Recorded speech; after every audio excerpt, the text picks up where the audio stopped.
mga kaganapan sa bansa na kailangang malaman, mabigyan ng pagpapahalaga ng ating mga kababayang mga Pilipino sa kanilang kapakanan sa paghahanda nila sa kanilang mga kinabukasan. Pakinggan si Tirel Salvo tuwing Sabado dito sa FGS Web Radio para sa mga Pilipino. Ginagawa natin yan dahilan sa pagmamahal natin sa ating kapwa, mga kadugong mga Pilipino. Puso ko sa bayan ko. Si parin JR pala kanina, JR Robles Villadiego. Good afternoon. I mean, good Saturday morning, sabi ni parin JR. Thank you. Dito natin simulan ang ikalawang bahagi ng ating Saturday Live.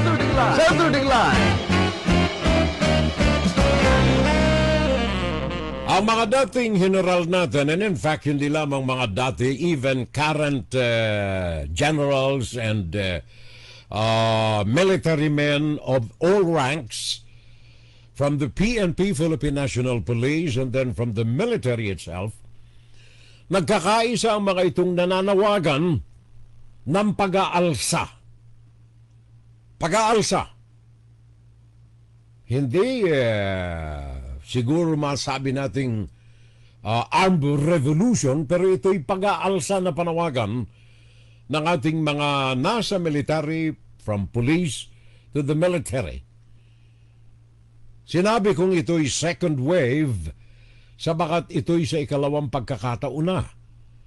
Last year, ang mga dating general din natin ay naglunsad ng ganitong mga hakbangin para sa ating mga kababayang mga Pilipino.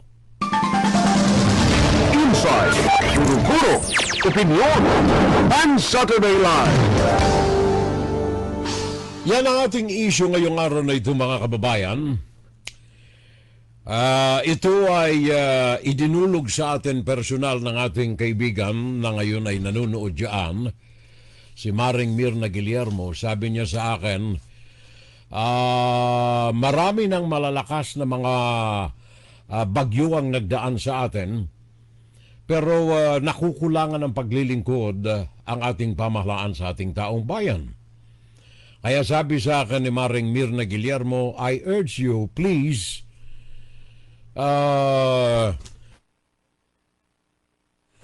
ito'y panawagan daw written by my brother cousin, a retired military officer, Major General Alex F. Balutan. Ito po ay hindi lamang dahilan dito kay Mirna kaya natin gustong talakayin ang issue na ito, kundi this is really of national importance. Not only in terms of the safety of the Filipino people, kundi in terms of security. Kung natatandaan ninyo, ito po ay binalita na rin natin ito last year. Merong 20 mga dating general ng Armed Forces of the Philippines ang naglunsad na nitong kauri na kampanya na ito.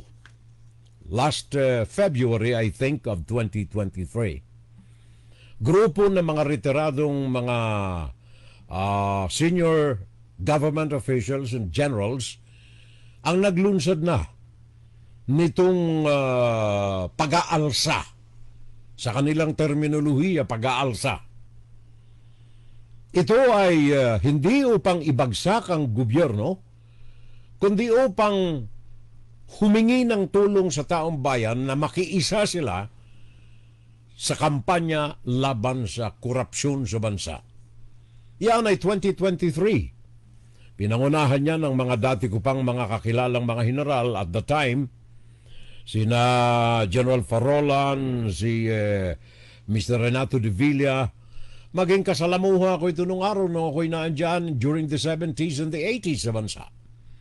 Si Mr. Biazon, General Biazon, ilan sa mga malalapit kong mga kaibigan ito at the time, General Bautista, General Garcia. Ang kanilang adikain at the time na nalunsad kaya lamang ito ay parang ningas gugon, walang sumuporta. Naalala ko tuloy si Mayor Magalong diyan sa Baguio. Last year, naglunsad ito ng anti-corruption campaign. Humingi ng tulong sa kanyang kapwa mga local government officials. Magkaisa, labanan natin ang korupsyon sa bansa. Mahigit 100 lamang na mga LGUs ang sumama sa kanya. Buhay ngayon pero naghihingalo yung kampanya laban sa korupsyon. And so dahilan dito, itong mga miyembro na ito, 79 signatories dito sa panibagong issue na ito, 2 punto ang kanilang hinihingi. 2 punto ang kanilang hinihingi. 79 signatories ng bagong paglulunsad ng mga dating general na mag-alsa not sa umagitan ng armed revolution, kundi sa umagitan ng matino, maayos, matahimik na pamamaraan. Kumbaga, in the hindsight, ang gusto nila people power laban sa korupsyon. Na ang issue po na ito, malawak ko ng tinalakay, especially itong issue number 1 na inilantad nitong mga general natin na ito. Ngayon, itong second wave ng kanilang complaint. Sa kanilang reklamo ay 2 ang issue na kanilang ni-raise. Number 1, kapabayaan sa flood control ng gobyerno na ngayon ay resulta ng pagbaha sa napakaraming mga areas natin sa Metro Manila.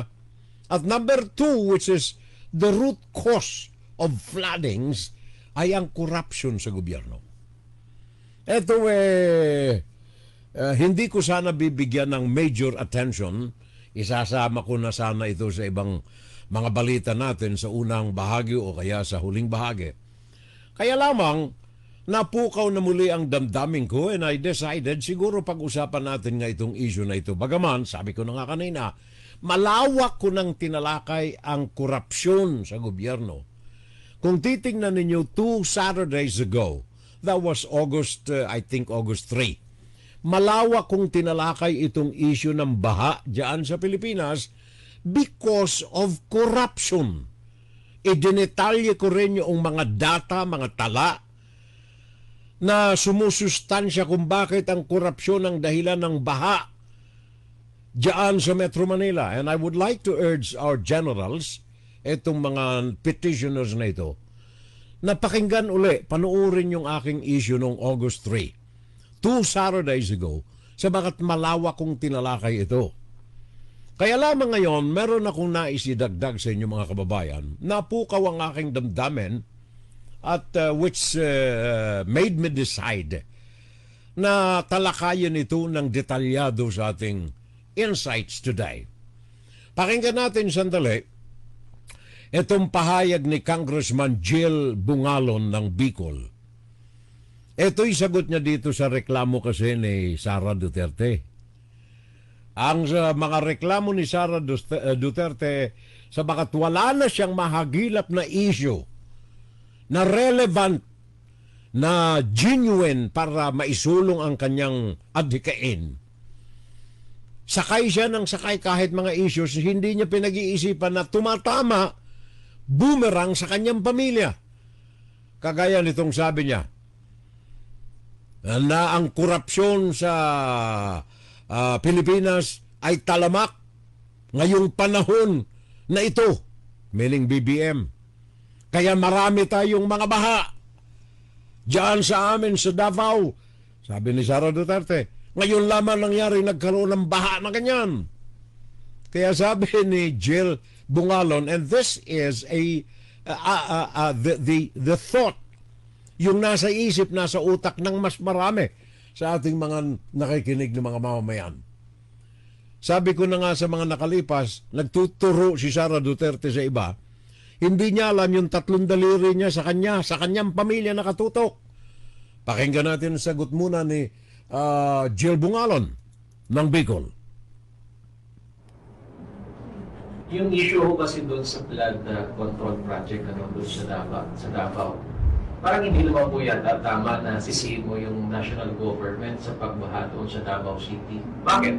Tignan mo natin, magkakaroon lang po tayo ng brief history. Ilang taong po ba sa panunungkulan ang pamilya Duterte sa Davao City? Kung hindi pa ako nagkakamali, 33 years. At ang alam ko po, ang Davao City, isa sa may pinakamalaking IRA or the Internal Revenue Allotment o ngayon po yung tinatawag na National Tax Allotment. Doon pa lang po sa budget na yon, pwede po nilang pondohan yung flood control project. At bakit mo isisisi sa kasalukuyang administrasyon? Ito po, lumabas na po ito January of this year. Galing po mismo kay Yusek Katrina Cabral ng DPWH. Ang pondo po ng distrito ni Congressman Pulong Duterte last Congress ay umabot po ng 51 billion. Ngayon ang tanong, saan po ba napunta doon? Parte po ba doon ay napunta sa flood control project? Yun naman po yung tanong ko sa kanila. 51 billion, imagine, with a huge amount of public funds, bakit hindi po na-address yung baha sa Davao? So nasaan po? Anong proyekto ang napapunta po na sinabing napakalaking pera o pondo ng bayan? So I guess, bago po tayo magturo, dapat tinignan muna nila, no? Kung ano ang kanilang ginawa para ma-address at ma-resolvehan ang issue kong ito. Thank you. Iyan si Jill Bungalon ng Bicol, Congressman, na isa lamang sa mga issues yan. 51 billion funding sa loob lamang ng 3 taon kay Pulong Duterte ng kanyang tatay para gamitin sa Davao. Walang nangyari. Yan ang main issue actually doon sa flood control na isinasala ngayon ng 79 na mga general na ito. Headed by General Balutan. Ano ha? Pero mamaya ako natatalakayin itong issue ng korupsyon. Nais ko munang ibalik sa inyong alaala. Sabagat sabi ko na nga, kalahati ng broadcast career natin dyan sa Maynila. Almost 30 years tayo riyan sa broadcast from Naga to Manila. Kaya marami tayong mga nakaagapay na mga hanggang ngayon ay buhay pa na mga public servants na maaari kong mabanggit dito na naging contributor sana sa kaunlaran dyan sa bansa. And one of them ay eto pong si urban planner, Architect Felino Palafox Jr. Noong panahon ni Mr. Marcos, 1970s, ay twice nakaugnayan ko ito, nakadaupang palad sa mga lectures and seminars and press conferences. Sabagat aktibo ito even at the time of the old Ferdinand Marcos Sr., Architect Felino Palafox. Gawa ng ito nga ay isang, at the time, nagsisimula pa lamang siya, pero henyo ang kanyang kaalaman sa urban planning. Urban planning, wag na sa architecture. Urban planning na. Pero magaling din siya sa arkitektura, by the way. Siya ay nasa 50, I think 50, 55 years na sa servisyo. Sa kanyang unang press conference na dinaluhan ko during the time, 1970s, ang ilan sa mga panukalan nito ay nakikita at being enjoyed now ng ating mga kababayang mga Pilipino. Nakikita ninyo ang LRT noong araw? Iyan ay konsepto ni Palafox. Ang magkaroon ng solution sa trafiko sa bansa, elevated na mga tren. At the time, during the 70s, ang panukala niya, magkaroon tayo ng iba't ibang sangay, wag lamang yung LRT. Diretso sa Antipolo, diretso sa Quezon City, diretso sa Laguna. Yaan, mga plano yaan ni Palafox. Sino si Palafox, by the way? Sabi ko na nga sa inyo, mahigit 50 taon na. Bata pa yan ang una kong makilala dyan sa Maynila sa kanyang mga press conferences. Ngayon, graduado by the way ito sa UST, Universidad de Santo Tomas, at saka dito sa Amerika. Advanced Management Development, Advanced Planning, Real Estate, etc., etc., etc. Ito ay tinatangkilik ng mahigit sa 40 mga bansa sa daigdig. Alam ba ninyo na ang Dubai ay kontribusyon ni Felino Palafox Jr.? Sabi ng Sheikh ng Dubai, ito'y a bit of history, kaalaman ninyo. Ha? Sabi ng Sheikh ng Dubai, na may-ari ng Dubai, sabi niya, Mr. Palafox, gusto kong magkaroon ng mga damo, ng mga kahoy, ng mga halaman dito sa Dubai, and I would like to make Dubai the center of the world. Sabi ng Sheikh. Ngayon, alam naman ninyo na ang Dubai disyerto. Yung isang pamangking Korean sa Dubai, nag-iimbita sa amin, Tiyo, pasyal ka dito, talagang napakaganda ng Dubai. Sentro nga naman ng turismo ang daigdig, ang Dubai. Saan galing yung mga magagandang mga halaman, mga damurian sa utak ni Felino Palafox? Anong ginawa niya? Sabagat ang Dubai ay buhangin, nag-importa siya sa pera ng Sheikh of Dubai ng mga lupa galing sa Pakistan. Lupa. Hinakot nila. Barko-barko ng lupa inilagay sa Dubai. Kaya't makikita ninyo ang landscaping ng Dubai, hindi lamang sa beauty, kundi sa ikangay urban planning. Meron tayong konting kaalaman, frustrated architect ako, kaya yung architecture ay hindi successful without urban planning. Yun ang inia-apply nitong si Palafox. 50 anyos sa urban planning si Palafox. Ngayon, dyan sa Pilipinas, mga kababayan, kung may nakikita kayong mga elevated railways, produkto yan ni Palafox way back 1970s. Yung mga railways. Kung nakikita ninyo yung mga, anong tawag niyan, circumferential roads, yung mga umiikot sa Metro Manila, parang mga belt na umiikot sa Metro Manila, bali ilan na yan? 6 na yata or 5? Na C1, C2, yan ang circumferential. C1, C2, C3, C4, C5. May 6 na ba? Yan ay gawa po ni Palafox, Felino Palafox. Urban planning, design sa Metro Manila way back when, panahon pa ng matandang Marcos. Yan, Felino Palafox plan. Ang isa lamang na hinanakit ni Palafox, yung urban planning niya na design para mabawasan o mawala ang problema ng baha sa Metro Manila. Way back in 1971, may isinumiti na si Palafox na urban planning design against flooding in Metro Manila. 1977, panahon pa rin ni Marcos, ay idinisenyo na ito. Nakalatag na ipatupad. Metro Plan Against Flooding. Ito ay nakadisenyo for Marikina, Laguna Dabay, ano pa ba mga lugar yon? Pasig, Cainta. There you are. Pasig, Cainta, Marikina. Yung mga yan, merong urban planning na disenyo nitong si Palafox. The design is magkaroon ng libreng flow ng tubig sa mga kabundukan ng Sierra Madre, mga kabundukan ng Rizal, patungo diyan sa Laguna Dabay. Para hindi bahain ang Marikina, ang Cainta, na laging binabaha sa mga kunting ulan, at saka ilang bahagi ng Laguna. Ang kasipayuhan ito ay sabagat, eto na, pumasok na ang korupsyon sa mga operasyon ng DPWH, korupsyon ng mga local government officials. Natupad yung isang floodway diyan sa Rizal, yung tinatawag nating Manggahan floodway, natupad. Kaya lamang, doon sa total concept ni Palafox, supposed to be, wag mong iimbak ang tubig solely diyan sa Laguna de Bay.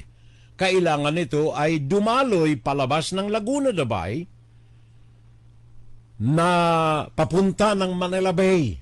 Yun ang hindi natupad. Gawa ng involvement ng mga local governments na nagkakanya-kanya ng mga kurakot sa pera. Kaya ang nangyari,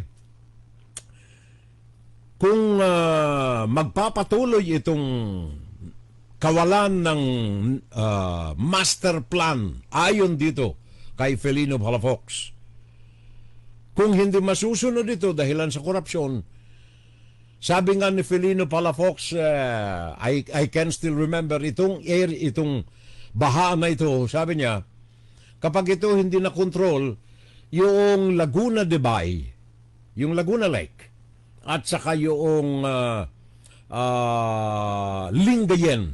Lingayen sa Pangasinan, Lingayen Bay, at saka Manila Bay, there will come a time na itong mga ito ay mag-iisa, magsasanib.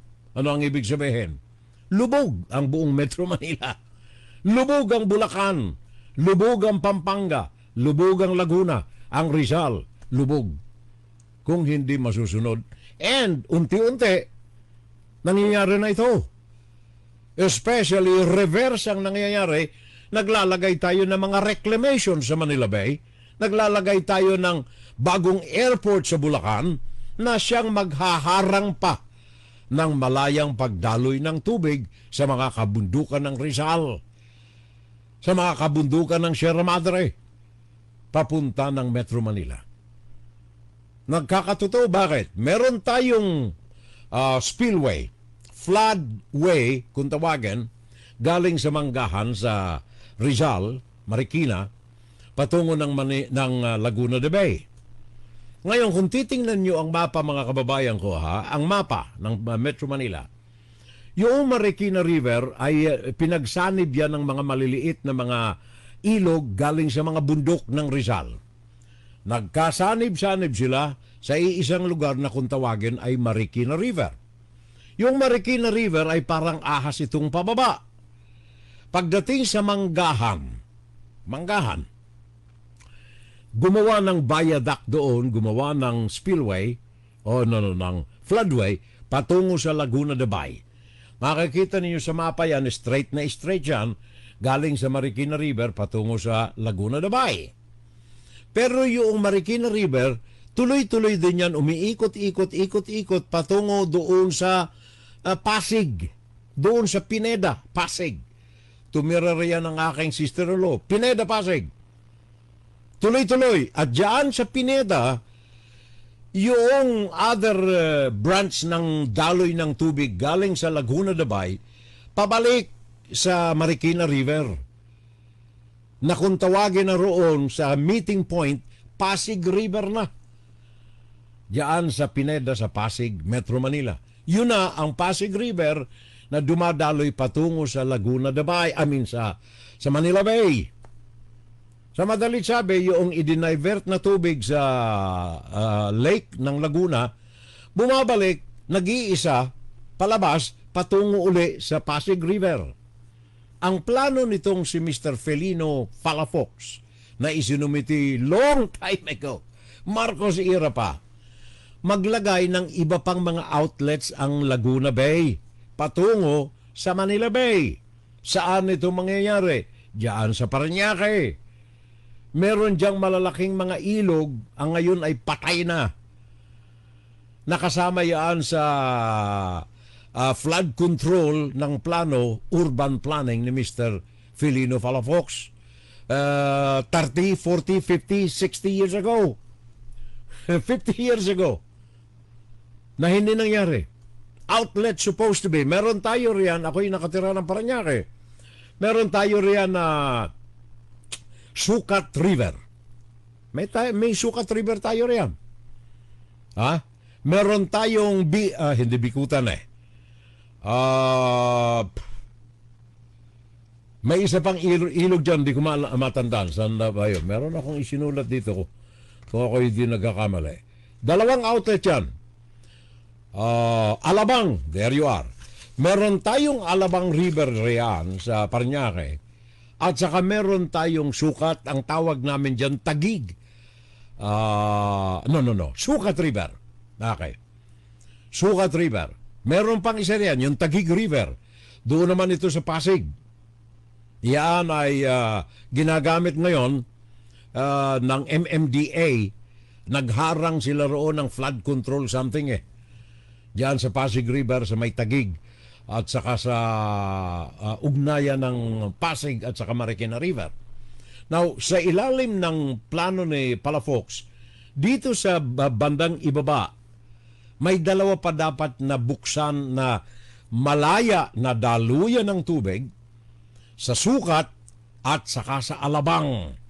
Meron tayong Alabang River dyan na ang tawag ngayon ay Manggagate River, at saka meron tayong Sukat River. Malawak ito, malapad na galing sa bunganga ng Laguna de Bay, kaya lamang sa pagdausdus nito, dumaan ito sa mga mahirap na kalabanin na mga subdivision owners, developers. Kaya namatay itong dalawang ilog na ito diyan sa mga 5-star subdivision sa Parañaque. Kaya walang makadaloy ng tubig, kaya binabaha tayo riyan, gawa ng galing sa Laguna de Bay, na iisa ang dinaraanan ng tubig patungo sa Pasig River, na dahilan sa walang dredging na iimbak ngayon diyan sa Marikina at sa Tagig ang tubig na dapat ay malaya na nakasusulong patungo ng Manila Bay. Now, dito po sa mga river banks, napakaganda ng urban planning nitong si Filino Palafox. Wala hong bayad sa akin si Palafox, wala. Hindi kami nag-uusap nito after ilang taon na akong wala riyan. After 35 years, wala na. Ala akong kaugnayan sa, baka hindi niya na ako kilala Kasi isa lang naman ako sa mga dumadalo sa kanyang pinatatawag na press conference nung araw. Hindi niya siguro ako kilala. Pero ako'y humahanga sa kanya sabagat dapat itong mga urban planning niya sa Metro Manila dapat natupad. Kagaya ng malayang daluyan ng tubig from Laguna Bay to Manila Bay, na ang mga embankments nito, yung mga magkabila ang panay, may mga nakadesenyong mga walkways, bicycle ways, mga kalsada, etc., etc., etc. At importante ang dredging na diyan pinagkakakitaan ng DPWH. Sayang, di ba? Baha. Kaya ano ang sabi nitong mga military natin? Maglunsad tayo ng kampanya. Maglunsad tayo ng kilusan laban sa graft and corruption. So dito tayo sa issue na ito, mga kababayan ko. Naipaliwanag ko sa inyo ang panghihinayang natin na hindi natupad yung urban planning ni Palafox sa Metro Manila, na natigil ito sapagkat umabot tayo doon sa mga pinagkakakitaan ng pera ng mga politiko, ng mga congressmen, ng mga senador, and most especially ng mga local governments in connivance with local public officials and DPWH and contractors. Ano ang sabi nitong mga 79 ex-generals natin na ito, na pinamumunuan itong ating kamag-anak nitong si Maring Mirna Guillermo? Ano ang kanilang mga hinaing? Major General Alex Balutan. Ano ang mga hinaing nila? 79. Sabi ko na nga, second wave ito sapagat ang unang wave, last year, February of 2023, 20 general, the same ang kanilang mga hinaing. Ang problema nila, sabi ko na nga sa inyo, rehash na lang natin ito. Kumbaga, recollection na lamang natin ito sa issue na tinalakay natin 2 weeks ago. Kickbacks and bribery. Yan ang mga problema, sabi dito ng mga general na ito. Ghost projects, substandard works, nepotism and favoritism. Apat na mga reklamo ng mga sundalo natin. Kaya sabi nila, we want quick and firm action to end the flood of corruption in the country. Impartial investigation, complete transparency, protect whistleblowers from retaliation, implement strategic reforms, and we will not be silent. Sabi nila, the fate of the country is at risk. So join the fight. Nag-aalsa sila ng laban. Permado, 70 na mga general. Now, pag-usapan natin uli itong mga nabanggit nitong mga general natin. Kung tutuusin natin maigi, ang bahana ito ay hindi nangyari overnight. Sabi ko na nga sa inyo, si architect and urban planner Felino Palafox may nilatag na solution na kung ito lamang ay natupad, walang mangyayaring baha siguro ng ganyang kalaki at that magnitude diyan sa Pilipinas. Pero tingnan ninyo, kababayan ko, tinitingnan ko itong mga figures na kinuha natin riyan in connection with corruption and criminalities in the government. Sad to say, lahat ng ito ay bumabalik sa 6 na taon ni Rodrigo Duterte. Again, sabi ko na nga kanina, we have nothing personal. But the facts, the figures, the numbers are too clear to see. Corruption. Department of Public Works and Highways. Mismong si Duterte nagsabi nito, and this is my repetition of what I've said 2 weeks ago. Department of Public Works and Highways, Rodrigo Duterte mismo nagsabi na ang number 1 na corrupt na agency ng gobyerno, Department of Public Works and Highways. Kaya nga sabi niya, kaya ko nilagay riyan si Mark Villar kasi bilyonaryo na ito, hindi na magnanakaw. Maybe, baka hindi nga nagnakaw si Mark Villar. Pero yung pagnanakaw ng DPWH, sandamakmak. Panahon ni Rodrigo Duterte, 127.73 billion ang budget ng Department of Public Works. Panahon ni Rodrigo Duterte, 128 billion budget ng Department of Public Works and Highways. Umakyat ng 244 billion. Ang flood control sa ilalim ni Rodrigo Duterte ay dapat na may pera na pwedeng ilaan against flood control lamang. 1,140 billion pesos. 1.1 trillion pesos. Department of Public Works and Highways lamang ito. Flood control lamang sa ilalim ni Rodrigo Duterte. And yet, ang disbursement lamang nito officially sa mga project umabot lamang ng 68%. Kumbaga sa 100 na budget, ang nagastos lamang ay 68. Pero limas ang pera. Sana punta yung iba. 1 billion a day ang allocation ng flood control diyan lamang sa DPWH at sa Metro Manila Development Authority.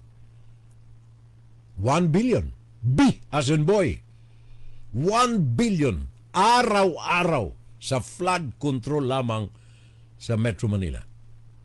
Rodrigo Duterte time. Hindi tuloy natin masabi, hindi natin maiiwas isipin na may nawawalang pera.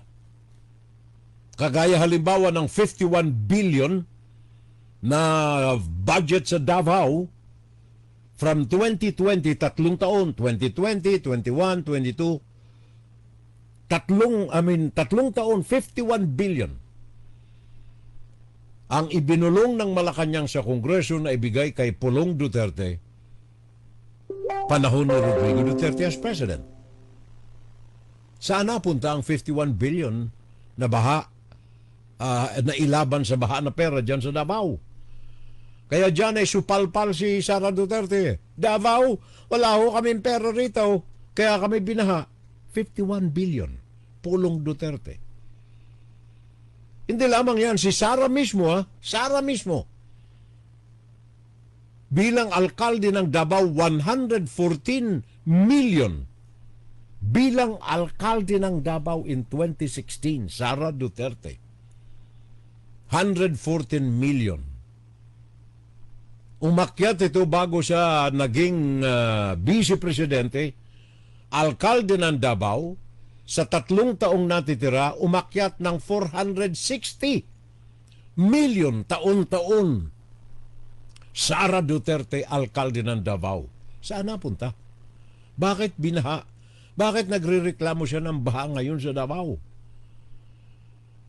At then mismo ang kanilang tatay, Rodrigo Duterte, 47.6 billion inilipat sa PSDBM. Panahon ng pandemya.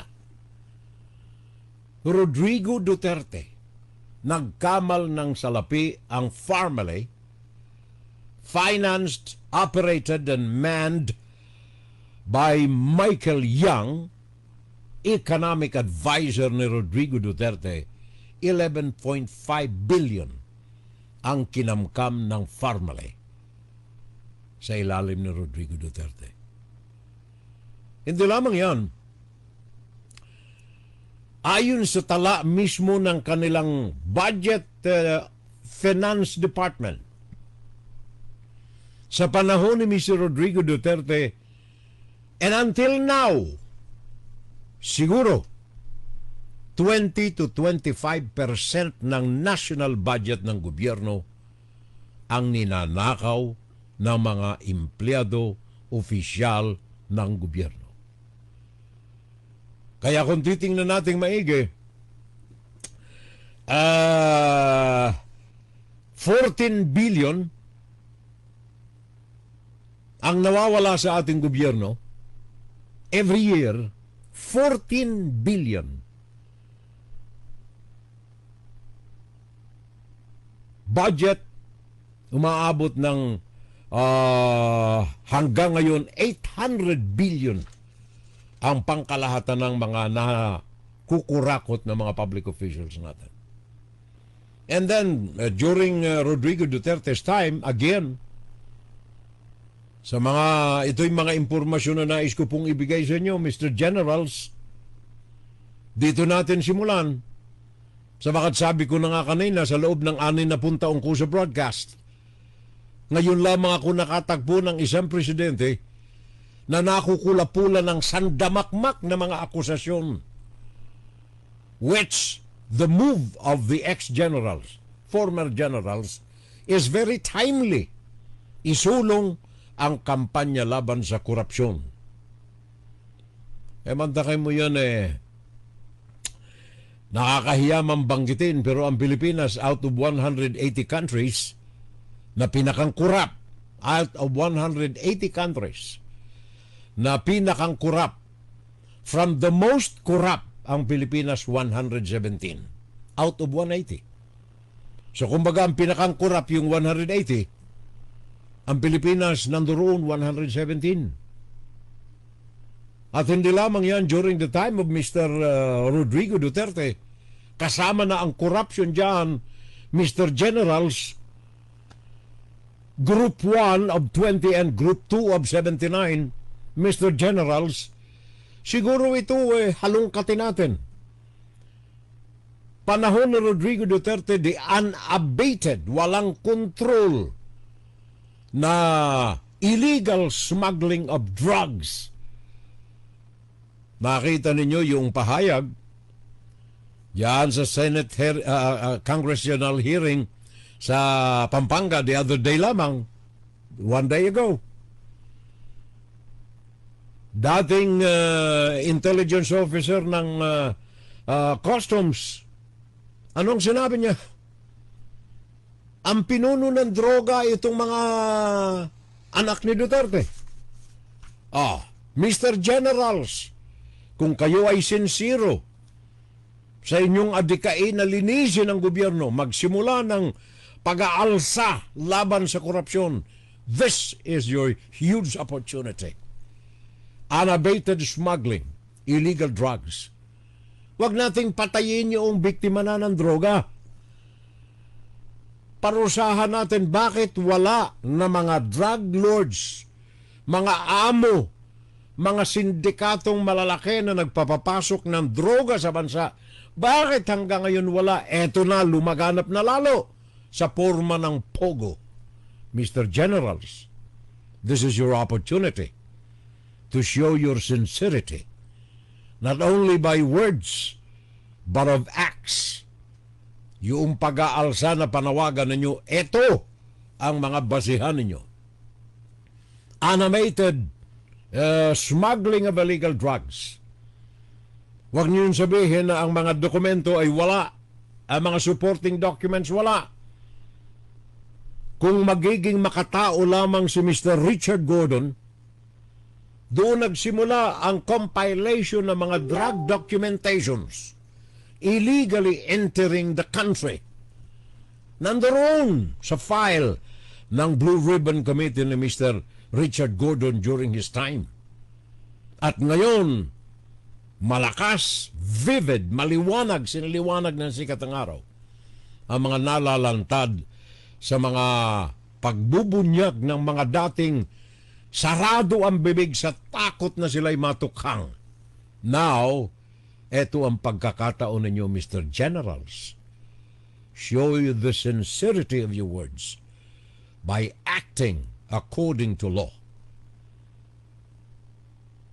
13 sa 19 na mga industriya sa atin sa bansa ang umaangal of the existing industries in the country today, Mr. Generals.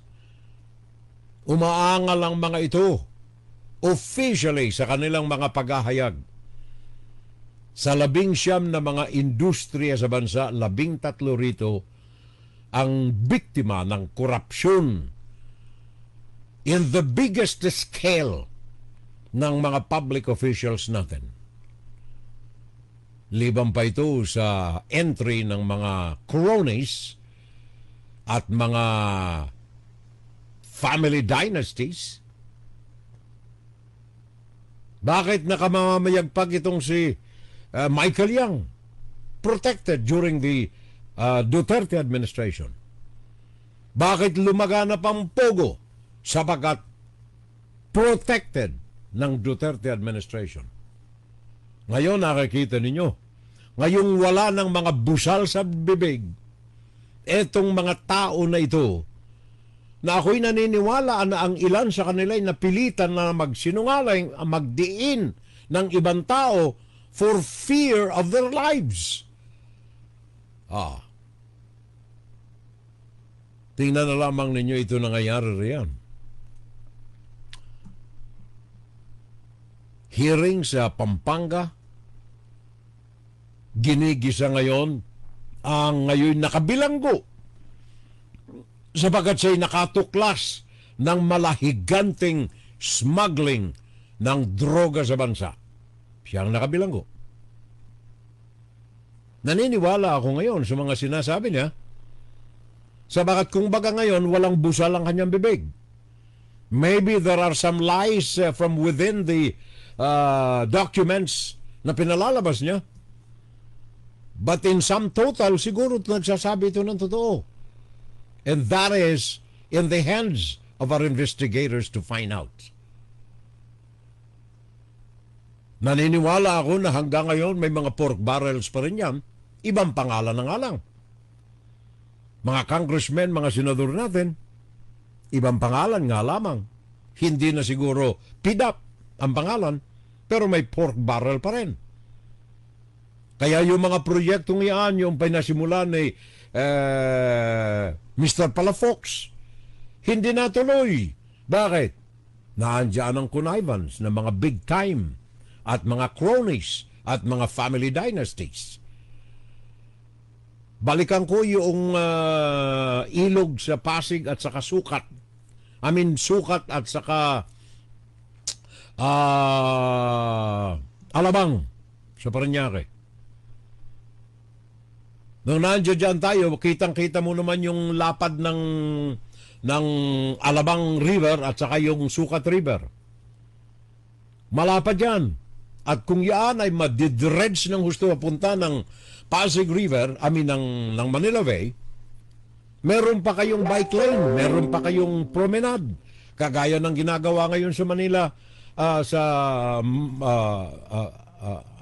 Pasig River. Diyan sa Binondo.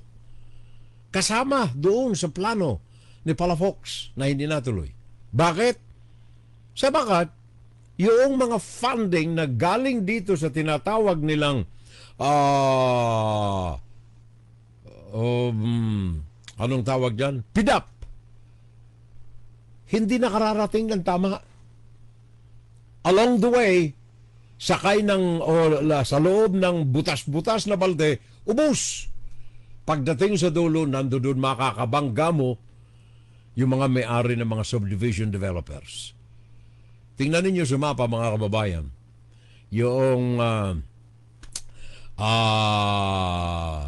Sukat River, Alabang River. Maliwanag na makakita nyo riyan. Ang daloy ng tubig riyan, namatay pagdating doon sa mga tinayuan ng mga naglalakihang mga subdivisions ng mga prominenteng mga land developers. Kaya,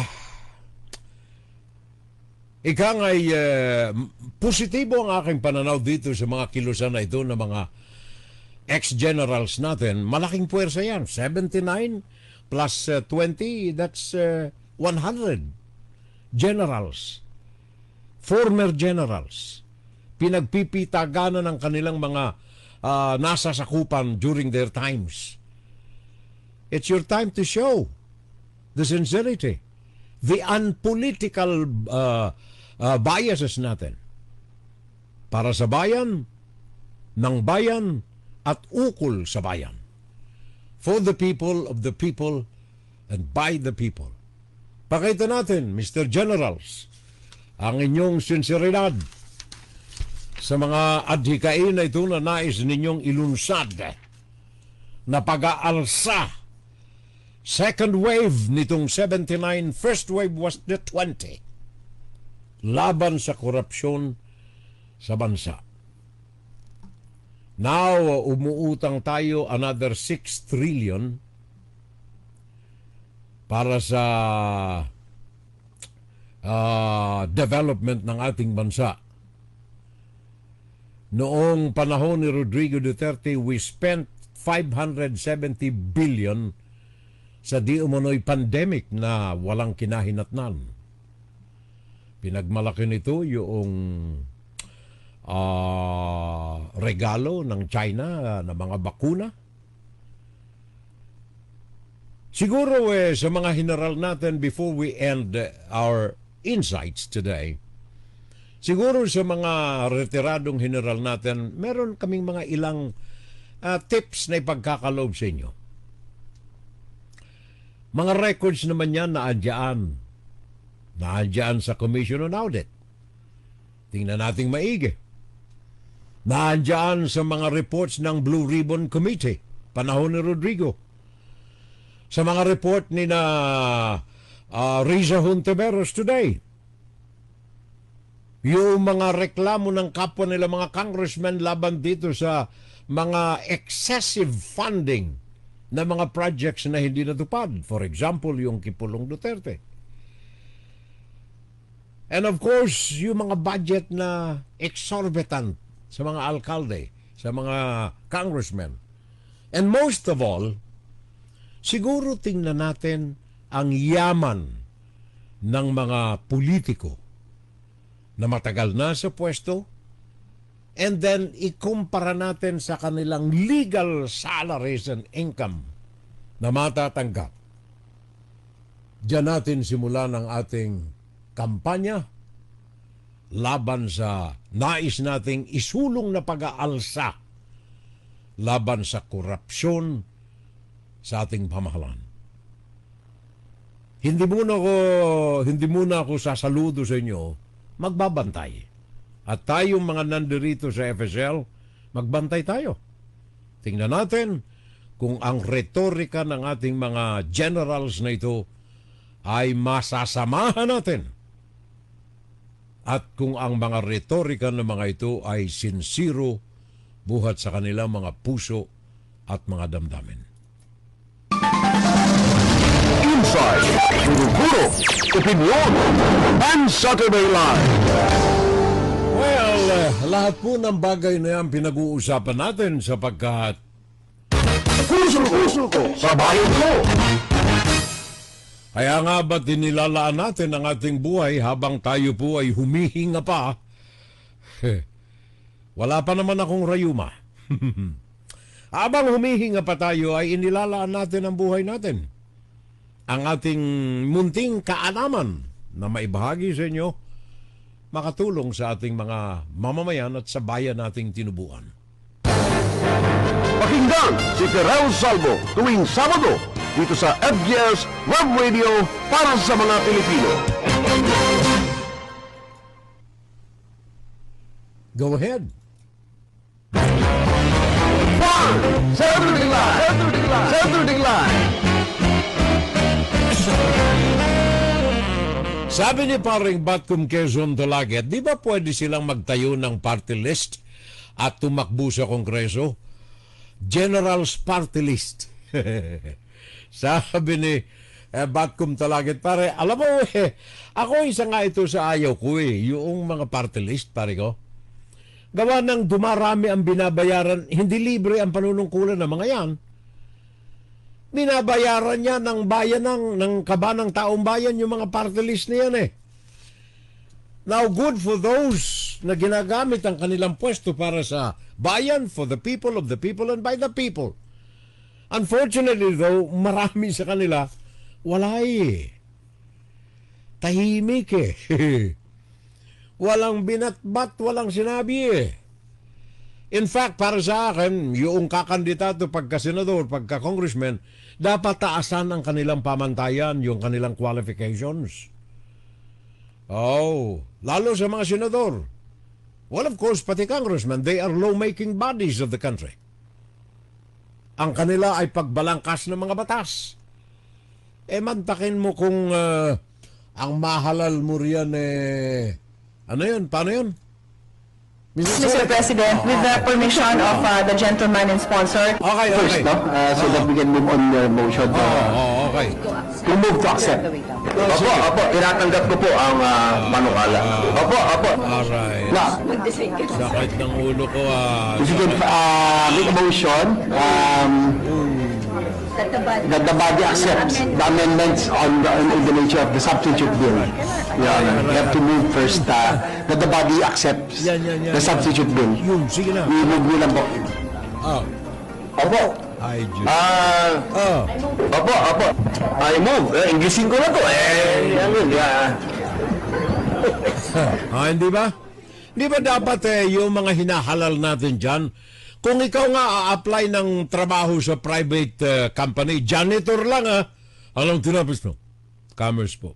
Anong major mo? Accounting po. Anong experience mo?